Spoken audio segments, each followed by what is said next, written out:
Hello viewers, welcome to my Nupur's kitchen. আজকে আমি তোমাদের একটি নতুন ধরনের রান্না নিয়ে চলে এসেছি। প্রথমেই জানাই সবাইকে শুভ সকালের শুভেচ্ছা। তো আজকে আমি তোমাদের চিকেন পেশোয়ারি করে দেখাচ্ছি, মানে পেশোয়ারি চিকেন। এখানে আমি ঠিক এইরকম সাইজের মাংসগুলো নিয়ে নিয়েছি, ধুয়ে আমি পরিষ্কার করে নিয়েছি। আচ্ছা, প্রথমেই আমি বলে রাখি যে চিকেনটা ভালো করে ধুয়ে পরিষ্কার করে নিয়ে আমি রেস্টে রেখে দিয়েছিলাম 10 মিনিট। এবারে আমি ম্যারিনেশন পদ্ধতিতে যাচ্ছি। এখানে আমি একটা বাটনা বেটে নিয়েছি। এটা হচ্ছে জিরে আর গোটা শুকনো লঙ্কা, রসুন। এই রান্নাটা খুব সুন্দর হয় খেতে। এর সাথে আমি এখানে দিচ্ছি 1 টিস্পুন টক দই। তার সাথে আমি এখানে দিচ্ছি স্বাদ মতন 1 টিস্পুন নুন আর সামান্য পরিমাণে সর্ষের তেল।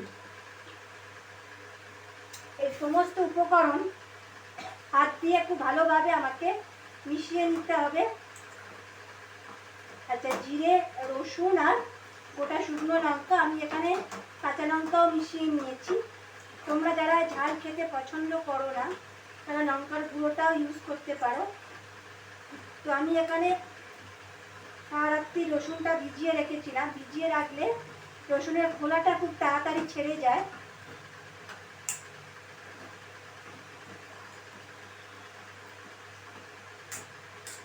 এবার ভালোভাবে আমি ম্যারিনেট করে নিয়েছি।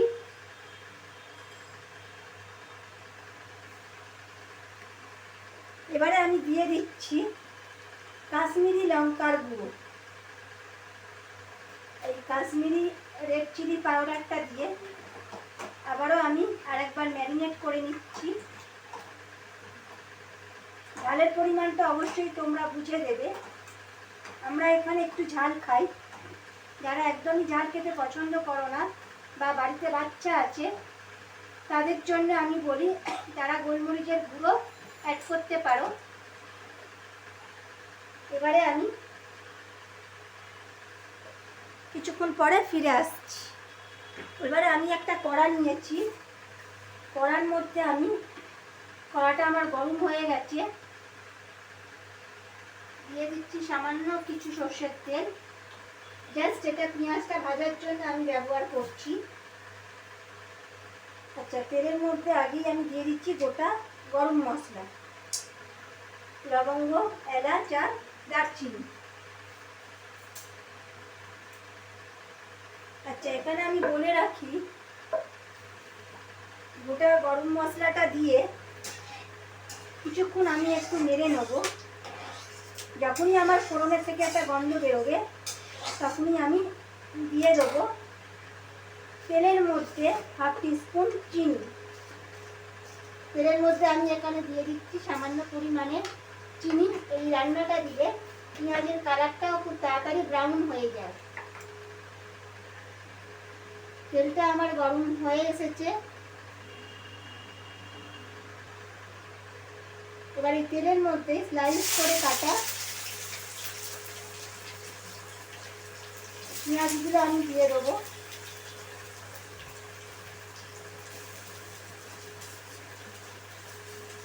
আচ্ছা, যেহেতু আমার চিনি দেওয়া আছে তাই আমি খুব সামান্য নুন অ্যাড করে দিচ্ছি।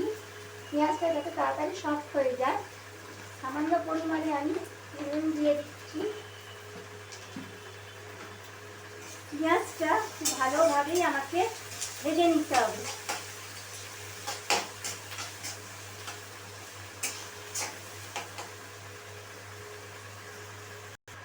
যে পেঁয়াজটা আমার ব্রাউন হয়ে গেছে, এবারে আমি দিয়ে দিচ্ছি 1 টিস্পুন আদা বাটা আর গোলমরিচ বাটা। আচ্ছা, সমস্ত উপকরণ খুব ভালোভাবে আমি মিশিয়ে নিচ্ছি। তোমাদেরকে বলে রাখি যারা পুজোতে মাংস করতে চাও বাড়িতে, সপ্তমী কিংবা নবমী অনেক বাড়িতেই মাংস হয়, তারা ফ্রাইড রাইস বা পোলাওয়ের সাথে এই রান্নাটা অবশ্যই ট্রাই করে দেখতে পারো। রান্নাটা খেতেও খুব সুন্দর হয় আর খুব সুন্দর একটা গন্ধ আসে। রান্নাটা করতে বেশিক্ষণ টাইম লাগে না, খুব বেশি উপকরণ লাগে না, ঘরোয়া থাকা উপকরণ, মানে বাড়িতে আমাদের যা যা উপকরণ আমরা ব্যবহার করি নিত্য নৈমিত্তিক রান্নায়, সেইটা দিয়েই আমি বানাতে পারবো। এবার দেখতেই পাচ্ছি একটু তেল ছেড়ে এসেছে। এবারে আমি দিয়ে দেবো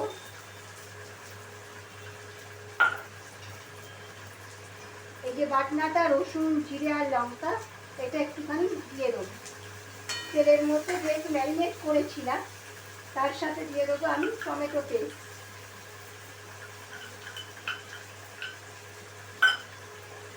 সমস্ত মশলা খুব ভালোভাবে আমি এখানে কষিয়ে নিচ্ছি।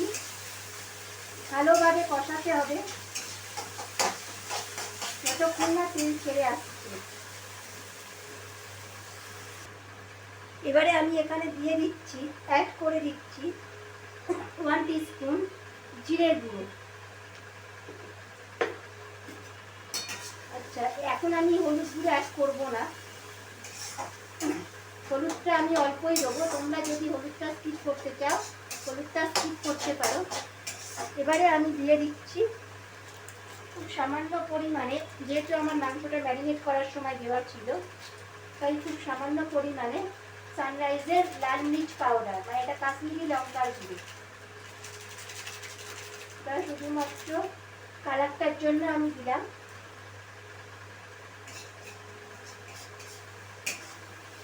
এবার ভালোভাবে একটু কষিয়ে নিতে হবে। আচ্ছা, এবার আগে থেকে ম্যারিনেট করা মাংসটা আমি দিয়ে দেবো। মাংসটা দিয়ে আরও কিছুক্ষণ আমি কষিয়ে নেব। সমস্ত মশলার সাথে মাংসটা আমি ভালোভাবে কষিয়ে নেব। এই রান্নাটা যত কষাবেন তত খেতে খুব ভালো হয়। একটু সময় ধরে কষাতে হবে। কষাতে কষাতেই এটা মাংসটা সেদ্ধ হয়ে যাবে।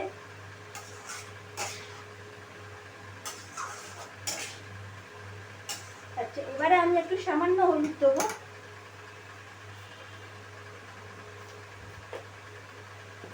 যদি আপনারা চান হলুদটা স্কিপ করতে পারেন, তো আমি একটু সামান্য হলুদ দিচ্ছি, 1/2 টিস্পুন।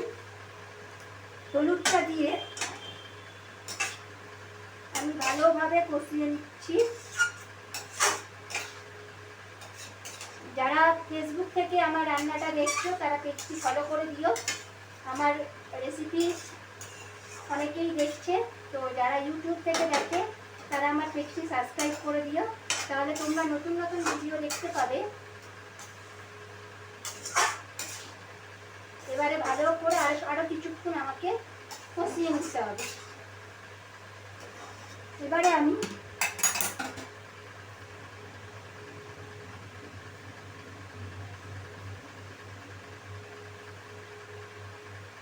একটা ঢাকনা দিয়ে আমি ঢেকে দিচ্ছি, ছোটো ঢাকনা দিয়ে, যাতে করে মাংসটা কিছুটা সফট হয়ে যায়। আচ্ছা, মাংসটা কষিয়ে নিয়েছি। এবার আগে থেকে সেদ্ধ করা আলুগুলো আমি দিয়ে দিচ্ছি।